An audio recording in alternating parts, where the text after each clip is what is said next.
Have you ever looked in the mirror and thought, I don't even recognize who I've become anymore? Maybe you've spent years chasing goals, tending to relationships, meeting deadlines, checking boxes, and somewhere along the way, you disappeared. Not all at once, not in a dramatic collapse, but slowly, quietly, beneath the weight of responsibilities, expectations, and roles you never questioned. You became the one who holds it together, who shows up, performs, smiles, even when you're empty. And now, you're exhausted, disconnected, on autopilot, like you're watching your life happen from behind a glass wall. But here's the truth most people don't talk about.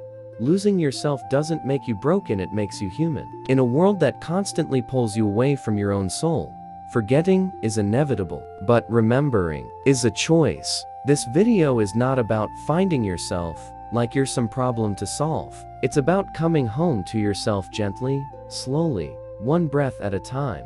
If you've been feeling lost, burnt out, numb, or like you're living someone else's life, stay with me. You haven't failed. You've just been gone too long. Let's walk the path back together. You didn't wake up one day and forget who you are. It didn't happen all at once. There was no lightning bolt, no dramatic breaking point. Instead, it happened slowly, quietly, in the spaces between yes and I guess, between staying silent and being agreeable, between doing what you had to and forgetting what you needed. This is how the disappearance begins. At first, it looks like being helpful. You put others first. You're flexible. You adapt. You take pride in being dependable, in being needed. But over time, something shifts. You become the caretaker of everyone else's comfort and the stranger to your own. You ignore the quiet tug of exhaustion. You silence the tiny voice that says, "This isn't me."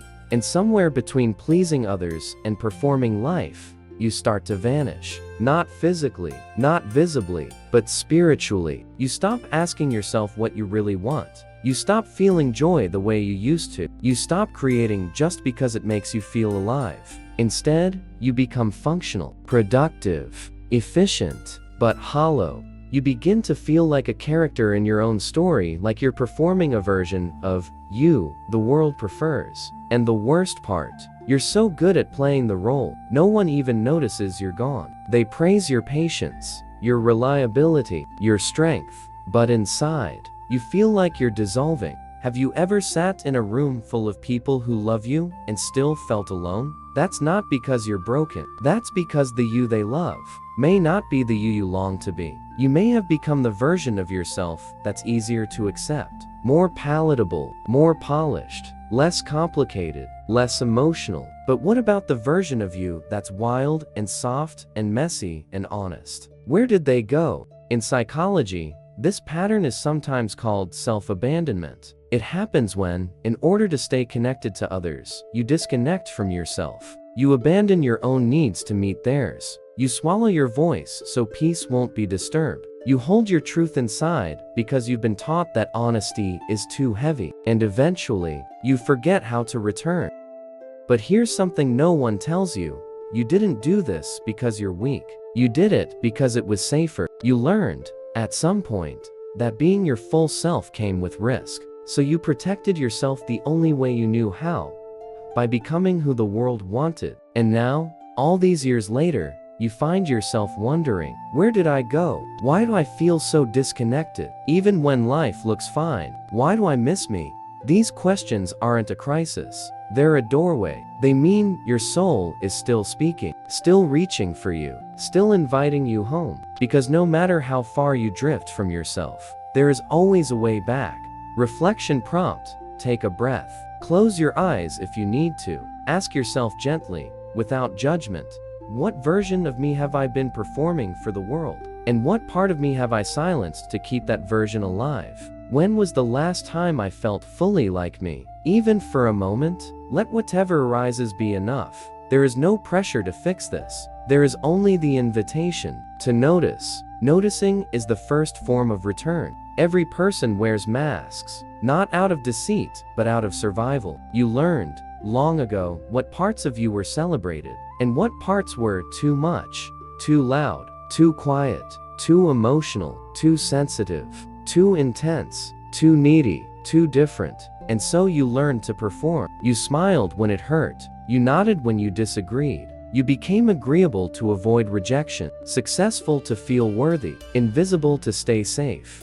The mask wasn't a lie. It was a version of you, just not the whole you. It was the face you wore to be accepted in rooms that couldn't hold your truth, to feel loved in places that didn't know how to love gently, to survive in systems that valued productivity over presence. And so the mask stayed. And slowly, you began to believe it was your skin. You became the high achiever, the peacemaker, the strong one, the smart one, the funny one, the helper, the healer. These roles, they gave you something. They gave you belonging. They gave you applause. They gave you the illusion of control. But over time, something inside began to ache.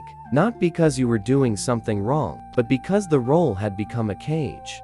Have you ever looked at your life and thought, this all looks right, but it doesn't feel like me?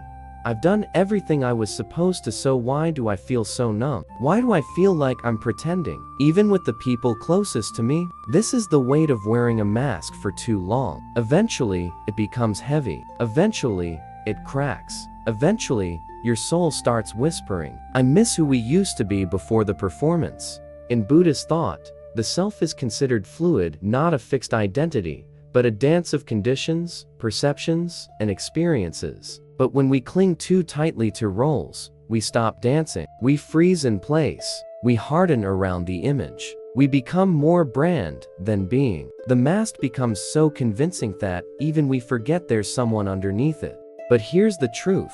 You are allowed to put it down. You are allowed to change. You are allowed to unbecome who you're not in order to remember who you are. Because authenticity is not something you find. It's something you return to. Let's be honest. Peeling away the mask is terrifying. It's vulnerable. It means saying, this role no longer fits me. It means risking disappointment. It means not being who others expect, and instead becoming who you are. But there is a deeper fear worth honoring. The fear of living your entire life and never meeting your real self. Imagine this. There's a mirror in front of you, but it's fogged up from years of performance, pressure, and pretending. And now, slowly, gently, you begin to wipe the mirror clean. Not to criticize what you see, but to recognize it. To remember the softness in your eyes for the world demanded your strength. To remember the spark in your voice before you were taught to quiet it. To remember the joy in your movement before shame told you to sit still. That's the work. That's the return. Reflection prompt.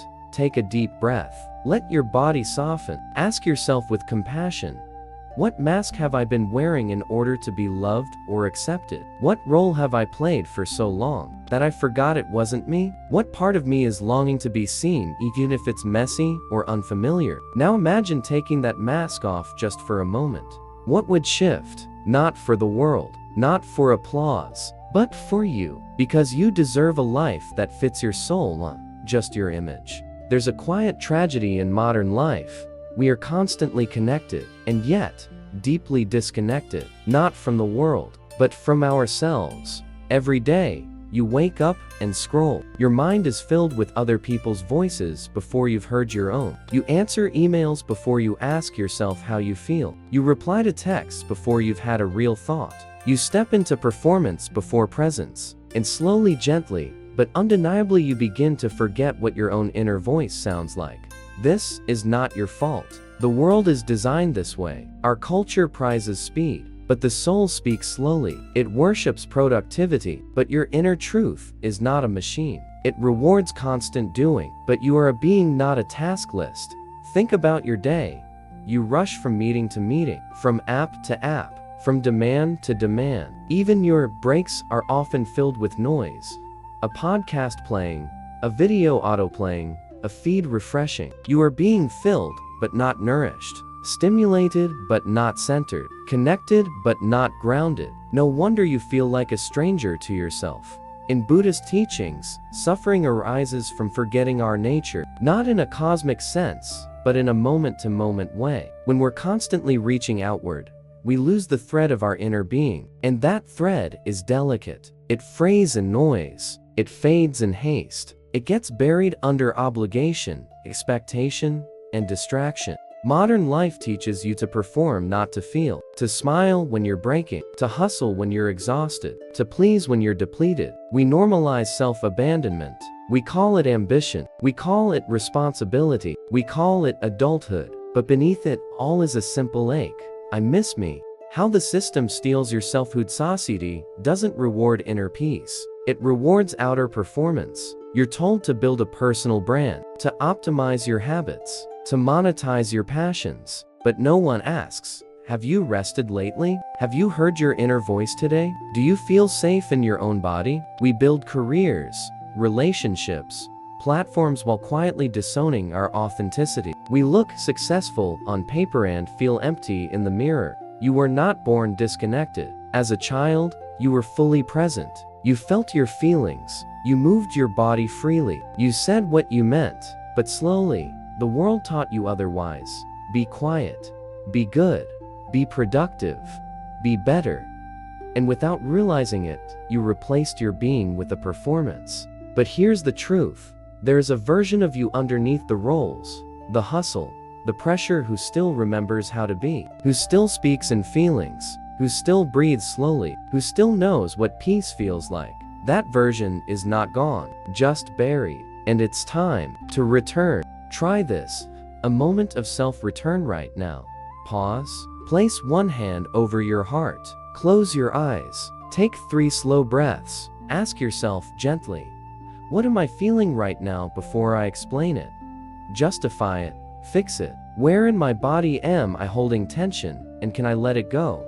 Just a little. Who am I when I stop performing? This is the beginning. This is the thread. You don't need to change your whole life today. You don't need to quit everything and go live in the mountains. But you do need to make space. A minute of silence before the scroll, a breath before the reply, a walk without your phone, a moment of stillness after the shouts. In those quiet spaces, yourself returns. Final reflection prompt. Ask yourself, where in my life have I been moving too fast to feel myself? What would it look like to create little pockets of slowness just for me? You don't need to chase peace. You only need to stop long enough to let it catch up to you.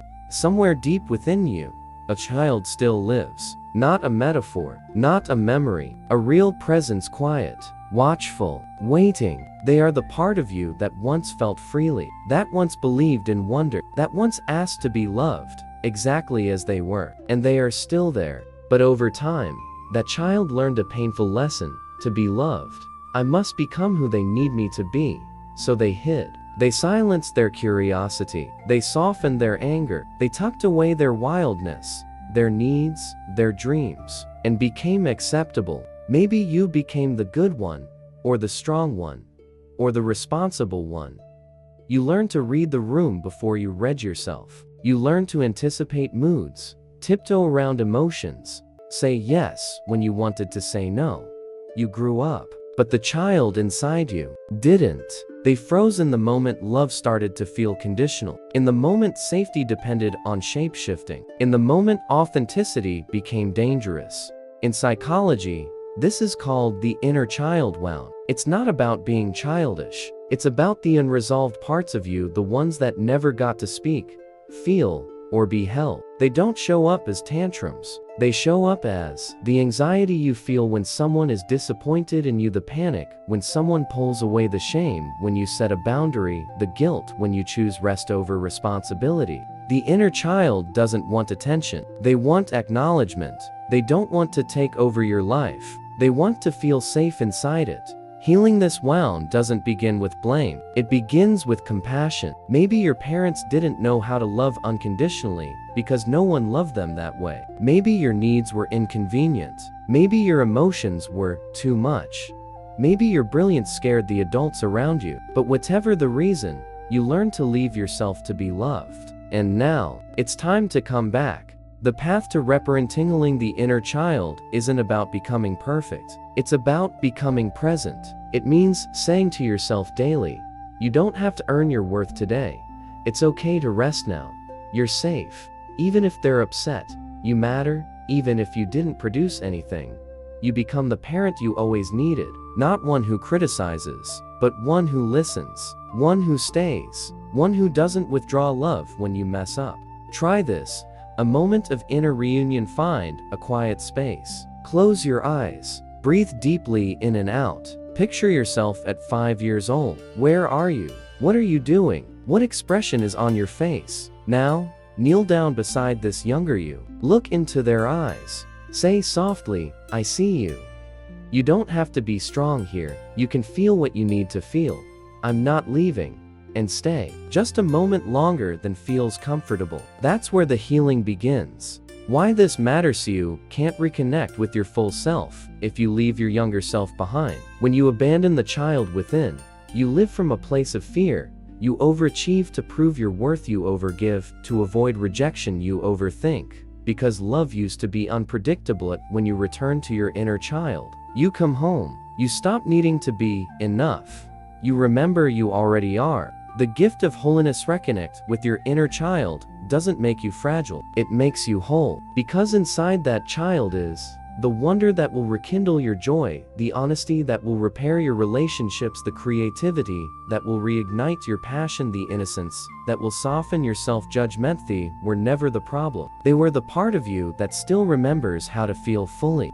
Final reflection prompt. Close your eyes and ask, what did my inner child need most that they never received? How can I begin to give that to myself now in small, gentle ways? It could be a warm bath, a quiet afternoon, a single tear finally allowed to fall. It doesn't have to be dramatic. It only has to be real. You're not broken. You're homesick for a part of you that's been waiting patiently, waiting for the day you'd remember. I don't have to be who they wanted. I get to be who I am. And from that place, you begin to feel like you again. We all wear masks. Some were stitched in childhood. Some were handed to us by culture. Some we picked up just to survive. You learn early how to be liked, how to be safe, how to belong. And in the process, you begin to perform, not on a stage, but in relationships, in meetings, in mirror reflections, smiling when you feel anxious, nodding when you disagree, saying yes when every cell in your body wants to say no. This is not lying, it's surviving. It's doing what your nervous system believes is necessary to stay connected. But over time, something starts to ache. A quiet grief builds inside you, the sorrow of being unknown, even when constantly seen. Why do we perform? Because somewhere along the way, you were taught explicitly or subtly, your truth is too much, your sadness is inconvenient, your real self is not enough. So you learn to adjust. You became the peacekeeper, the achiever, the chameleon. You made yourself palatable, presentable, productive. And it worked. You got praise, acceptance, success. But at what cost? The hidden cost of performancia. Become exhausted. Not physically, spiritually. You forget what it feels like to just be. You feel a low-grade anxiety, like you're always on a stage. You lose track of your own preferences because you're too used to mirroring others. You shrink yourself so often, it becomes muscle memory. You start to live outside of yourself. The tidal pull of authenticity, but something in you resists. Something soft but stubborn pulls at your soul. This isn't me. I'm tired of pretending. I want to be seen, not just approved of. And that something is sacred. It's the part of you that refuses to disappear, no matter how long you've been playing a role. The myth of being too much. Many of us silence ourselves because we've been told, you're too intense, you're too sensitive, you're too emotional, you're too honest. But being too much for someone else doesn't mean you are too much. It means their container was too small for your truth. Your depth is not a flaw. Your honesty is not a liability. Your bigness is not something to be managed. Try this. Unmasking in safe space. You don't have to drop the mask all at once. That would be terrifying. Instead, try this. In one conversation today, pause and ask, what do I really feel? In one relationship, express a tiny truth, even if it's awkward. In one moment of discomfort, choose presence over performance. Each small act of honesty creates space. And in that space, the real you can breathe. Why this hurts and heals when you've performed for long enough. Authenticity feels like exposure. It feels like standing naked in a room full of mirrors. It feels like you're risking rejection because the real you hasn't been tested yet. But here's the truth. If you only feel loved when you're performing, you'll never feel truly loved at all. Because deep down, part of you always knows, they don't love me. They love the version of me I'm giving them. And that's the real heartbreak. Reclaiming the real you, coming back to yourself, doesn't require reinvention. It requires remembrance. You don't have to become someone new. You have to unbecome everything you thought you had to be. That's the difference between performing and presence. Performance asks, what do they expect? Presence asks, what is true right now? And truth always liberates. Reflection prompt, ask yourself gently, where in my life am I still performing? Who gets the costume version of me and why? What would it feel like to show up as I am, without a script? This is not about rebellion. It's about reconnection, not to prove anything, but to remember, you were never too much.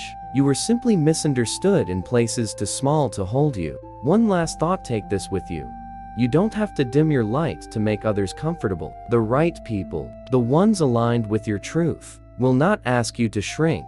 They will meet you where you are, unmasked, unfiltered, and finally, free. You don't leave yourself all at once. It happens slowly, subtly. A moment of silence ignored, a need dismissed, a truth swallowed. You don't say, I'm abandoning myself today, but somewhere between meeting expectations and avoiding conflict, between keeping peace and chasing love, you disappear. What does self-abandonment look like? It's not always dramatic. Sometimes, it's small things. Laughing at a joke that hurt you, saying yes when you meant no, smiling when you feel like crying, shrinking in a room so others feel taller, apologizing just to keep the peace. Self-abandonment is not weakness. It's a pattern of protection. It's a strategy your nervous system built to keep you safe, to avoid rejection, disapproval, isolation. But the safety comes at a cost. The cost of leaving yourself. Every time you ignore your own needs to meet someone else's,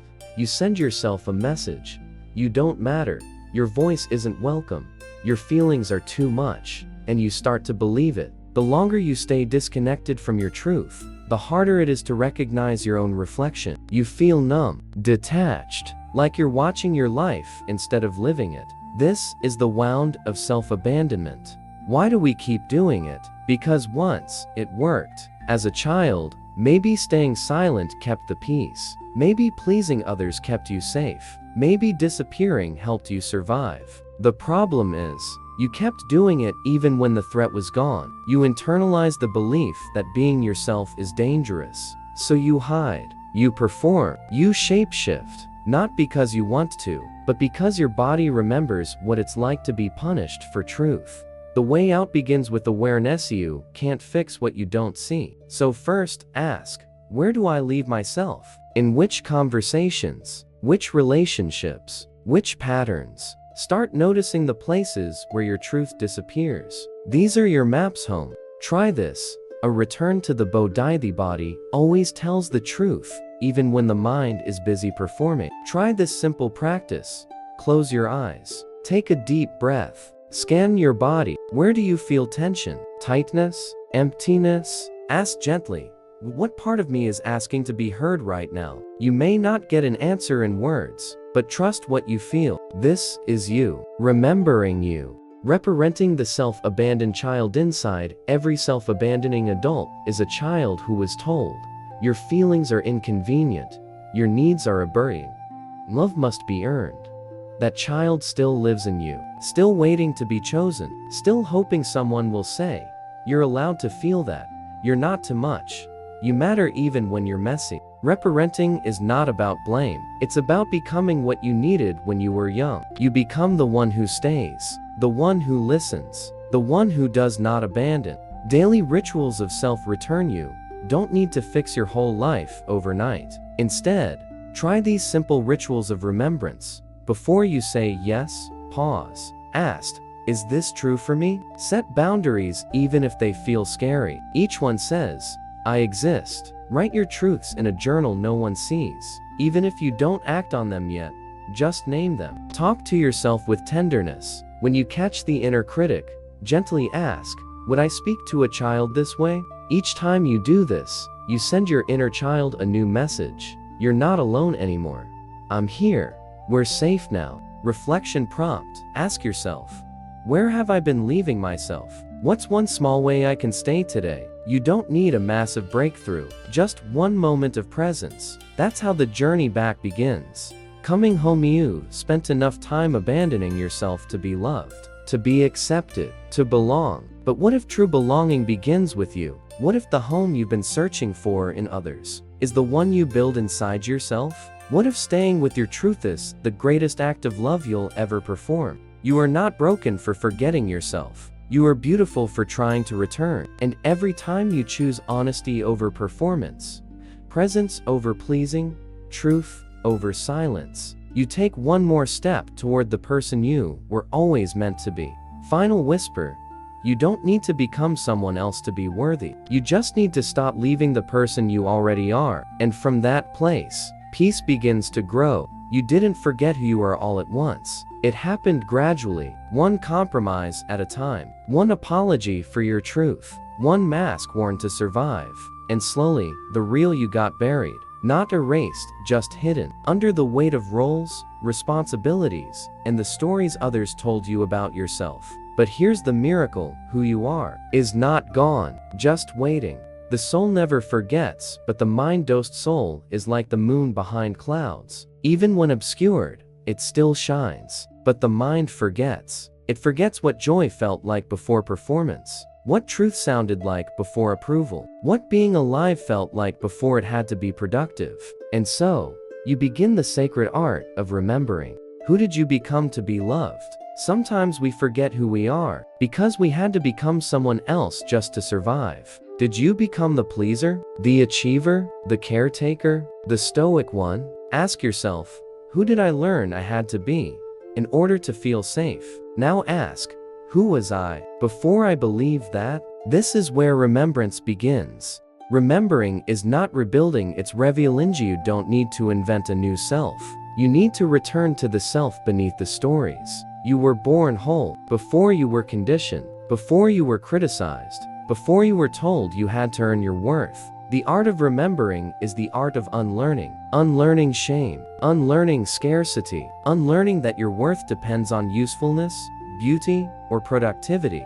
Try this. The mirror meditation. Sit in front of a mirror. Look into your own eyes. Not your face, your eyes. Ask softly, who am I beneath all the roles? Wait, not for an answer from your mind, but a feeling in your chest. What stirs? What softens? What returns? Stay there, not to analyze, but to remember. Reconnecting with your inner landscape. Your inner world speaks in images, memories, sensations. Try this exercise. Close your eyes. Picture a version of yourself who felt most you. Maybe age 7, maybe 17, maybe just a fleeting moment when you were dancing alone in your room. See them, hear them, ask them, what did you love? What did you dream of?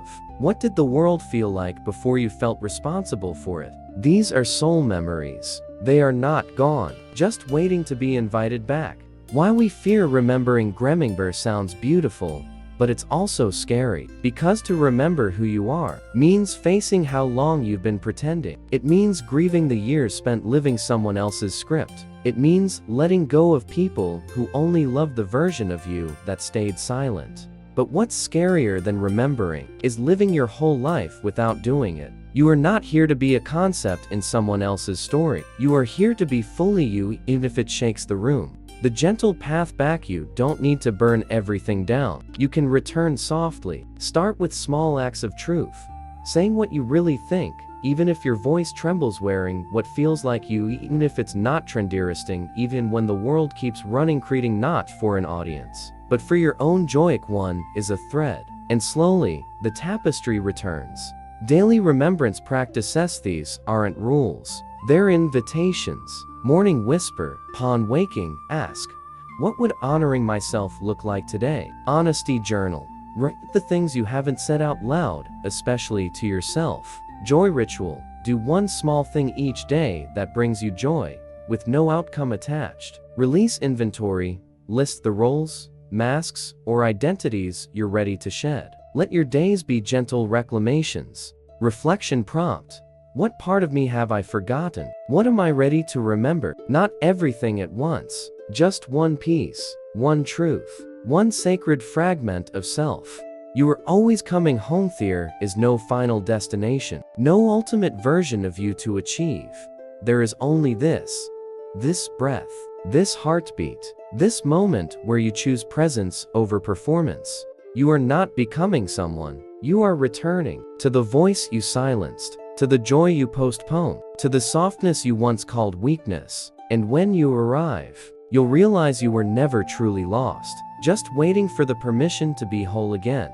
Final whisper: you don't have to explain who you are becoming, just become it. Let your life be the loudest declaration of self-love. And remember, the world doesn't need the version of you that fits in. It needs the one who is finally, unapologetically, you. You were not designed to be in motion all the time, but the world rewards momentum, not stillness. Speed is mistaken for progress, busyness for worth, productivity for identity. So you keep moving, you keep pushing, you keep pretending that exhaustion is just a normal part of being alive. But deep down, you feel it, the ache, the quiet question that keeps returning. When do I get to rest and just be me? The body knows when you're rushing. Your soul mind says, keep going. But the body, the wise, sacred body whispers, pause. Because there's a kind of fragmentation that happens when we move too fast. You leave pieces of yourself behind in conversations you didn't fully attend to, in emotions you didn't have time to feel, in moments you rushed past without being in them. Speed shatters presence, and without presence, you forget who you are. You can't heal in survival mode. Let this truth settle in. You can't become whole when you're in a hurry. Healing doesn't happen through hustle. Wholeness doesn't bloom under pressure. Your nervous system needs safety to soften. Your heart needs stillness to speak. Your soul needs space to return. Slowing down is not laziness. It's how you stop abandoning yourself. What is a sacred pause? A sacred pause is not a break from life. It's a return to it. It's a moment, just a breath, even where you stop doing and start being. You step out of the story, the striving, the script, and you return to your center. You remember that underneath the roles, underneath the momentum, is you, whole, breathing, enough. Try this now. 60-second sacred pause. Close your eyes. Drop your shoulders. Let your hands rest gently. Inhale slowly through your nose. Count of 4. Hold. Count of 4. Exhale gently through your mouth. Count of 6. Feel the breath leave like a sigh of relief. Feel how, in just 1 minute, something softened. That was a sacred pause. Why you resist stillness? Stillness feels uncomfortable at first, not because it's wrong, but because it's unfamiliar. We've learned to equate slowing down with falling behind. We're afraid of what might surface in the silence, afraid of the feelings, the memories, the truths we've outrun. But what if the discomfort isn't danger, but invitation? An invitation to meet yourself again fully, honestly, kindly. The medicine of slow is sacred. It is in slowness that we savor. It is in slowness that we notice. It is in slowness that we heal. Slowness doesn't mean you stop living. It means you stop skimming. You begin to taste your food. Feel your emotions. Listen to your intuition. Hold your own gaze in the mirror without flinching. Slowness brings you back to your own depth. The nervous system needs stillness. In neuroscience, the parasympathetic system is activated through slow, deep breathing,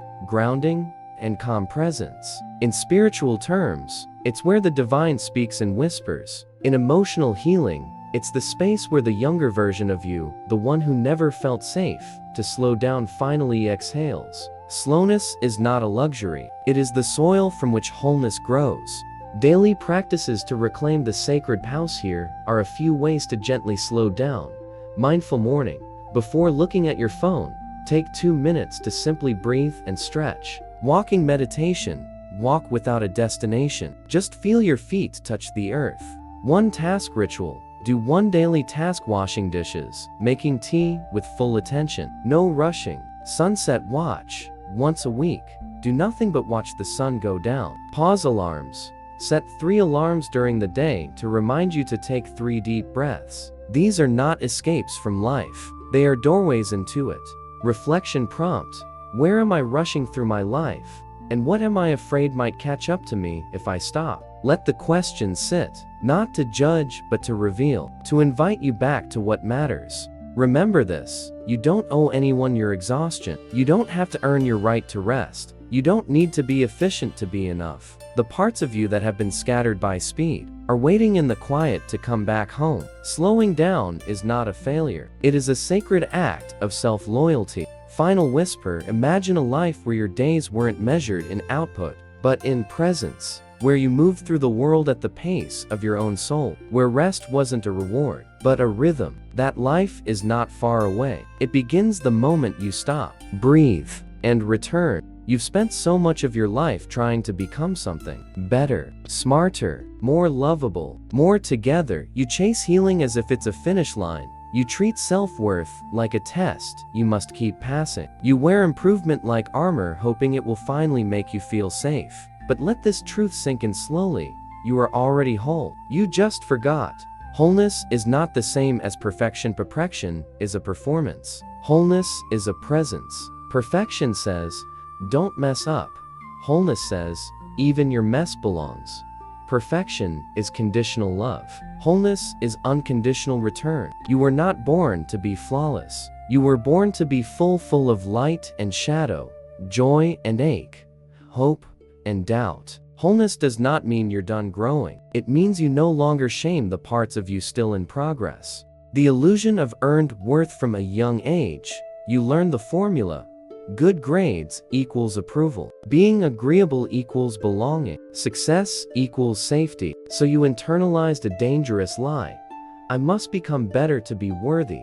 But worth is not something you earn, it's something you are. You don't prove it, you remember it. No amount of self-improvement can give you what your soul already carries. Healing is remembering, not becoming. Imagine this. A tree doesn't grow to become a tree. It grows to express what it already is. Its roots deepen, its branches stretch, but its treeness is never in question. You are the same. Healing is not about becoming someone new. It's about removing what was never yours, the shame, the masks, the striving, so your truest self can come forward. You don't need to earn your way back to yourself. You only need to return. Why we resist wholeness? Oddly enough, wholeness can feel threatening because we've built identities around fixing. If I stop improving, will I stagnate? If I accept myself, will I stop growing? The ego is addicted to effort, but the soul longs for arrival. And the truth is, you can grow without guilt. You can evolve from love, not lack. Wholeness doesn't stop transformation, it grounds it. It says, I am already enough, and from this enoughness, I choose to expand. The soul's native language is acceptance. Acceptic is not resignation, it's recognition. It doesn't say, this is how I'll always be. It says, this is who I am in this moment, and even this version is worthy of love. You are allowed to hold grief and grace in the same breath, to be healing and hurting, to be joyful and lost, to be wise and still wondering. This is wholeness, not picking a side, but letting all your parts sit at the same table. Try this. A letter to your younger self. Write to the younger version of you, the one who first believed she wasn't enough. Tell her, you didn't have to try so hard. You were never too much. Your worth was never in question. Say the words she needed but never heard. Let her know, she was whole all along, and she still lives within you. Trauma splits. Wholeness integra testrama tells you, this part of me is unsafe. So you exile it, hide it, deny it. But healing is the sacred act of calling all your parts back home. The ashamed part, the angry part, the lonely part, the tender, needy, fragile part. You don't need to eliminate them. You need to embrace them. Like puzzle pieces, they only make sense when they're together. Wholeness in daily life looks like laughing even when things aren't perfect, letting tears fall without needing to explain them, speaking your truth even when your voice trembles, saying no without apology, taking up space unapologetically, lovingly, fully. Wholeness is not something you graduate into. It's how you treat yourself while you're still becoming. Let go of the healing checklist. You don't need another 5-step plan, another morning routine, another affirmation wallpaper. What you need is to stop outsourcing your sense of self to external validation, to stop waiting for permission to feel like you've arrived. Because here's the secret, you can arrive now, not because you're finished, but because you're finally home to the you that never left, only got covered up. A ritual, the mirror of Nestin, in front of a mirror. Place a hand on your heart. Look into your own eyes. Not to critique, not to fix, just to witness. Say gently, I see you, I love you. Even in this, you are whole. Repeat daily. Let the mirror stop being a battleground. Let it become a window back to your soul. Reflection prompt.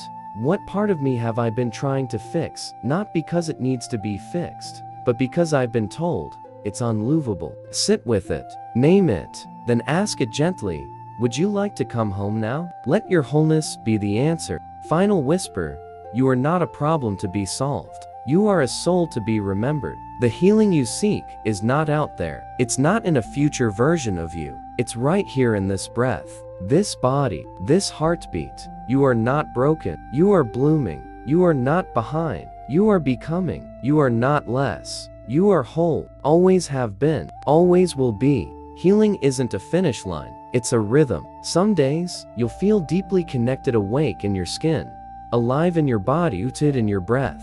Other days, you'll fall back into the old stories, forget who you are, or shrink to fit a world that still asks you to be smaller. This is not failure. This is the nature of returning. Wholeness is not something you arrive at. It's something you practice. Every time you choose not to abandon yourself, every time you pause instead of perform, every time you soften into truth instead of harden into image, you are integrating. Healing is a spiral. Healing doesn't move in straight lines. It loops, it circles, it revisits. You'll come back to the same wound again, not because you're stuck, but because you're ready to meet it from a deeper place. You'll say, I thought I already healed this, and maybe you did, but now you're healing it from a wiser self, one who knows how to stay, how to breathe, how to speak softly to the parts of you that tremble. This is integration. It's not fixing. It's not getting over. It's folding every part of your story, even the ones you tried to forget, into your arms and saying, you belong too. Yourself is not a project. You were never meant to be a project. You are not an endless list of tasks to optimize. You don't need to be improved. You need to be inhabited, to live inside your skin again, to feel the ground beneath your bare feet, to let yourself take up space without apology. The work of becoming whole is less about effort and more about permission. Can you let yourself be seen even in your mess?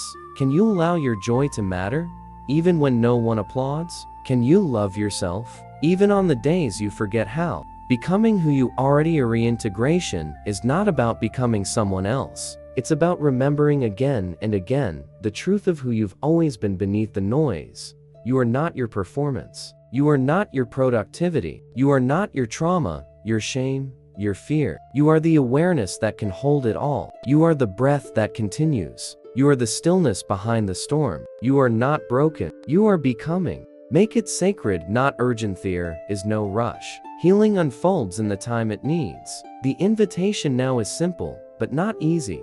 Let integration be a ritual. Let returning to yourself be a sacred act, not an emergency. Light a candle when you forget who you are. Breathe deeply when you feel overwhelmed. Place your hand on your heart and whisper, I am allowed to come home again, and again, and again. Final reflection prompt. Ask yourself gently, what part of me is still waiting to be welcomed home? Where am I still trying to improve instead of inhabit? What small ritual can I return to daily to remind myself that I'm already whole? Then take a breath. Feel your body, feel your presence, feel your enoughness, not because you've earned it, but because it was never missing.